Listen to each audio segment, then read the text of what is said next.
School has started, and I just have less time to do things now. But I still should be able to upload at least one review of an episode per week. Every Friday I write the script and I record and I get the screen grabs, and then on Saturday I should be able to upload the review. So now from now on it'll most likely be I upload one episode review every Saturday. So sorry about the inconvenience, but that's the way it's gotta be, because I got less time now.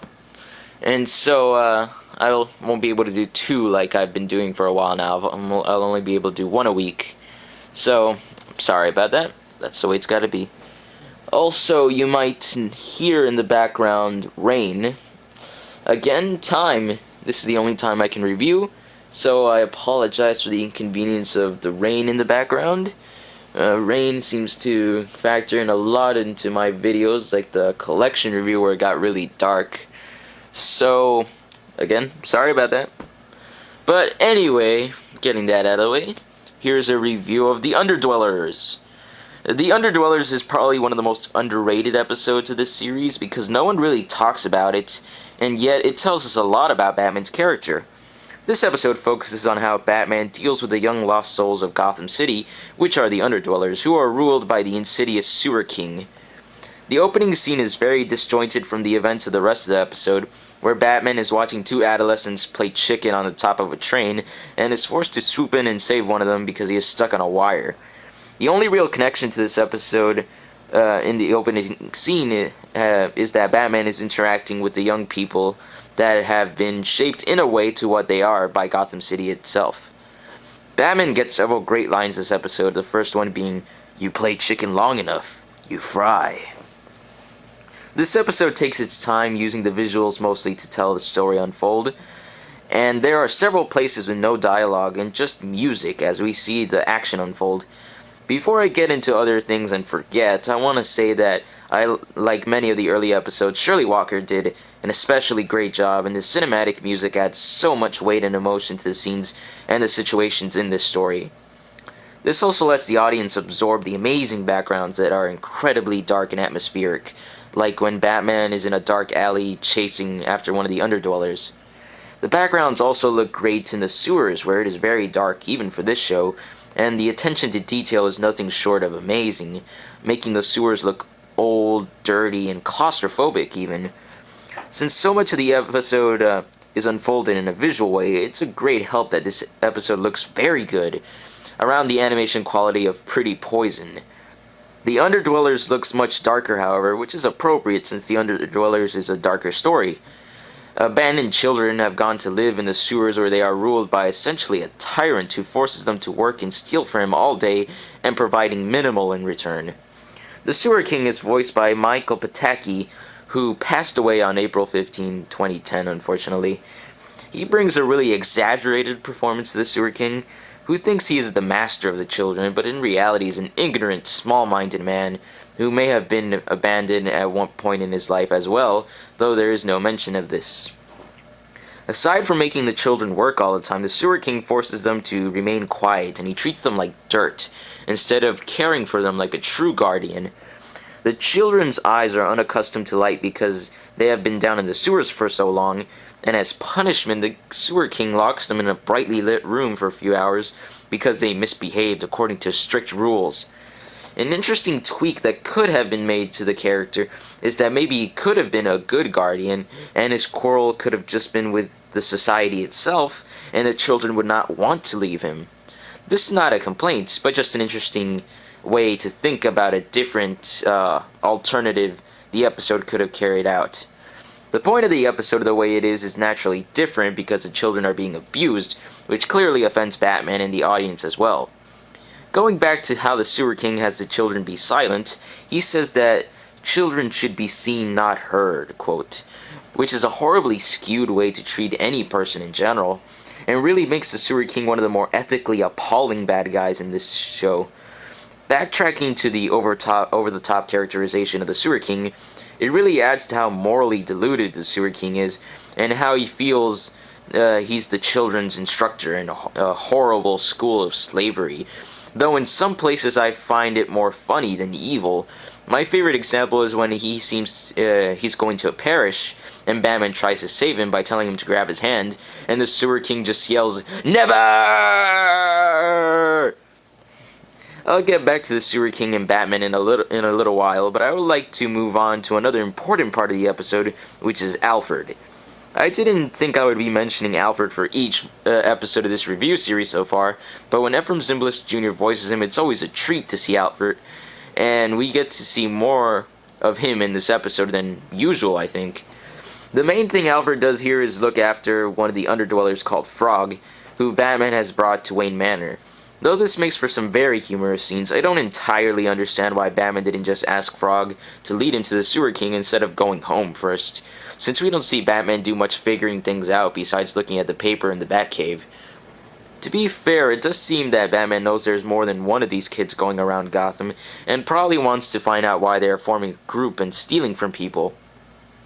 When he uses his infrared lenses to look for a hidden wall, I never realized until watching this episode this time that it makes him look like Batclops, mostly because the lens is red. So it just reminds me a lot of Cyclops. Before Batman goes on patrol to find out more about these leprechaun quote-unquote sightings, he and Alfred have a great discussion about considering taking a vacation like golfing, to which Bruce responds with, "Sounds boring. The Bahamas, hot and boring." Bruce then says that this looks like a job for Batman, to which Alfred says that Bruce has a fine flair for the dramatic. The scenes in which Alfred is taking care of Frog serve to add comedy to an episode that could get very dark and depressing due to the fact that the episode is dealing basically with child slavery. It is also interesting to look at this episode in relation to the infamous "I've Got Batman in My Basement," since both in large part deal with children. It's kind of ironic, considering the Sewer King's philosophy of children should be seen, not heard, that the episode where the kids actually talk is the obvious worst of the two. But that's not terribly important to either episode, it's just an interesting observation, or over-analyzing. The most interesting and important aspect of this episode is Batman's reactions to the events occurring. I do like that as Batman is looking at Frog stirring up trouble with Alfred, he smiles and is reminded of when he was a kid before his life was changed. My favorite scene is when Frog stumbles into the mansion armory and grabs one of the guns, and Alfred tells him to put it down before he hurts someone. When Batman takes away the gun, which is unloaded, and Batman says a very poignant line, which is, "Children and guns do not mix. Ever." This is a great callback to how a tragedy forever changed Bruce in a similar way as to how the Underdwellers' lives have been changed by being abandoned, as well as Batman's seal of never using a gun, which is an integral part of the character. In the comic Batman Heart of Hush, Scarecrow states that he is especially compassionate toward the young victims of Gotham because he shares a similar origin to them, and while the Sewer King does what the Sewer King does would be appalling to most people, it especially angers Batman to see that Gotham is still a place with not just crime, but also a place where young Bruce Wayne's parents can be murdered, or at least some type of tragedy. Batman's anger when he sees the state the children are living in says more than words could ever express. The final action sequence is very good with the crocodiles, but I'm not sure how to feel about Batman killing one of the gators, or at least I think he did. Though Batman did seem very determined to stop the Sewer King, and he was pissed off, especially when the Sewer King refers to the kids he uses as slaves as his quote-unquote beloved children. The viewer can definitely feel Batman's determination as he relentlessly chases him through the sewers. The actual apprehension of the Sewer King may be one of Batman's greatest moments ever when defeating a bad guy. He says, "I don't pass sentence. That's for the courts. But this time, I'm sorely tempted to do the job myself." By the way, trains seem to be a common motif this episode, where Batman saves the kid at the beginning on the train, saves Frog before taking him to the Batcave, and saves the Sewer King at the end from train.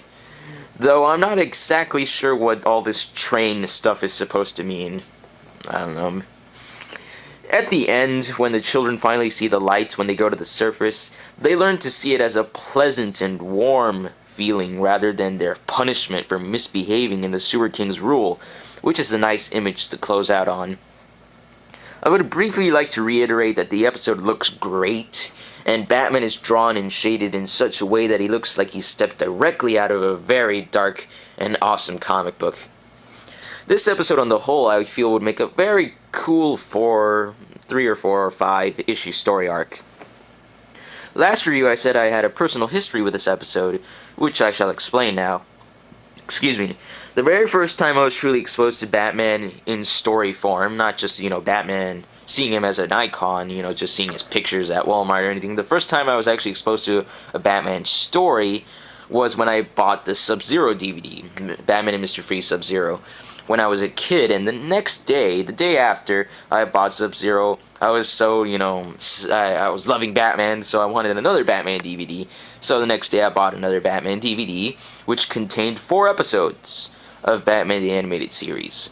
The first episode on that disc was The Underdwellers, which effectively makes it the first episode of Batman the Animated Series I've ever seen, and is my earliest exposure to the character.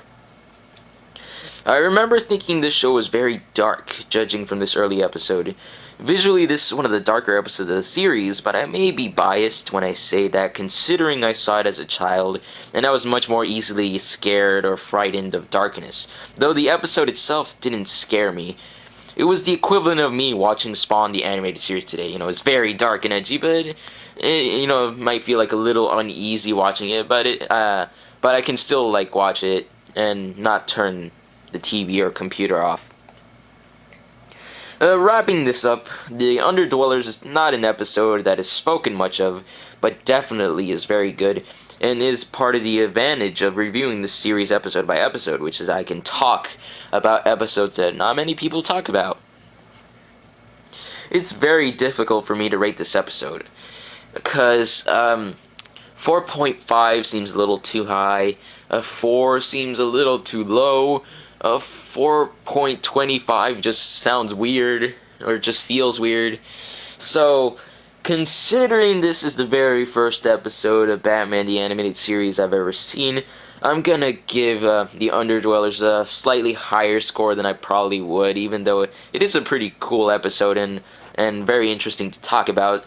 So I'm gonna give The Underdwellers a 4.5 out of 5. Thanks for watching, and tune in next time for a review of POV, which is a pretty cool episode. I think it'll be very interesting to do that. So, I'll see you then. Bye.